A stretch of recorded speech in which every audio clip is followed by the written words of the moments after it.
আসসালামু আলাইকুম।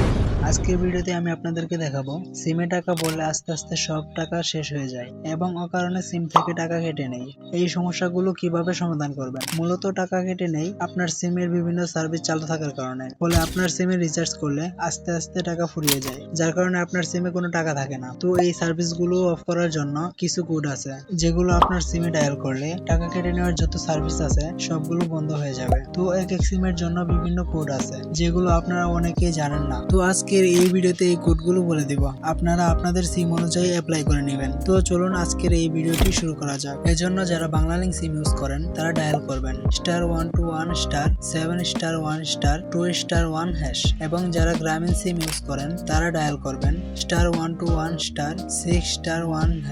আর যারা রবি এবং এয়ারটেল সিম ইউজ করেন তারা ডায়াল করবেন *9#। দেন এই কোডগুলো ডায়াল করার পর একটু সময় লাগতে পারে সার্ভিসগুলো বন্ধ হতে। তো আজকের এই ভিডিওটি এই পর্যন্তই। যদি আমার চ্যানেলের ভিডিওগুলো আপনাদের কাছে ভালো লাগে এবং আপনাদের উপকারে আসে তাহলে আমার এই চ্যানেলটি সাবস্ক্রাইব করবেন। তো দেখা হচ্ছে পরবর্তী ভিডিওতে।